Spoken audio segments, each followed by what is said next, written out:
I'm Eric, I'm a game designer, and today we're going to review Black Book, a 3D point-and-click role-playing adventure game inspired by Slavic mythology.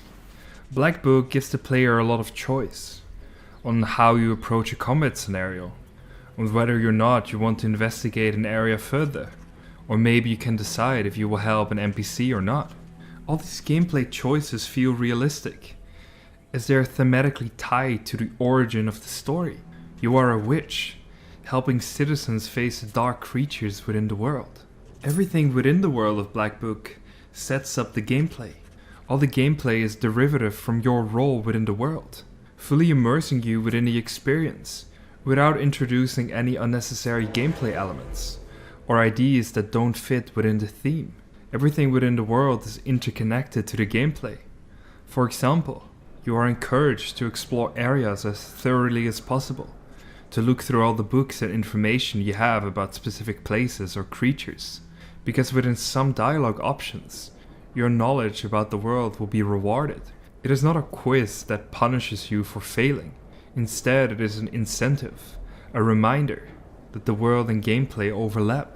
One doesn't exist without the other. The gameplay in Black Book revolves around 3 different aspects. Exploring environments in a point-and-click fashion, with these sequences usually being dedicated to the main story.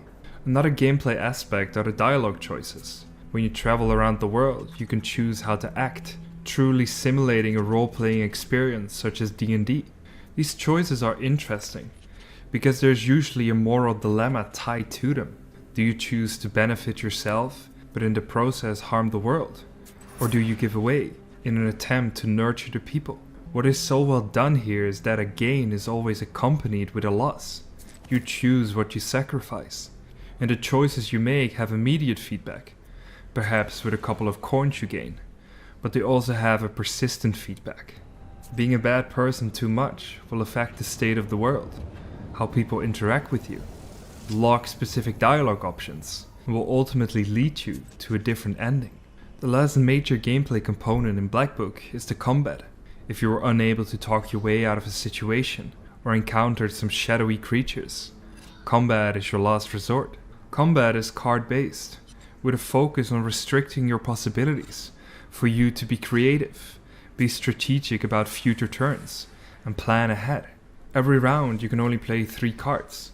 These cards need to adhere to a specific type. You can, for example, not use 3 black cards in one turn. Every round in the game presents you with another dilemma. Not a moral one, but a strategic one.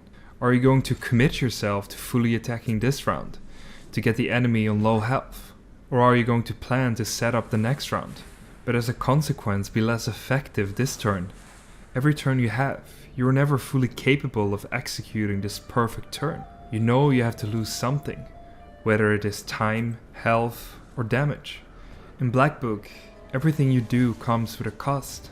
Whether it costs you a resource in combat, a bad reputation in the world, or knowledge you may not have, because you didn't dive deep enough. Black Book is consequential, immersive, and rewards you for your endeavors. Thank you so much for watching another episode of Game Designer Plays. If you enjoyed this video, please consider liking and subscribing. I would highly appreciate that. Then I hope to see you back in my next video. See you there. Bye bye.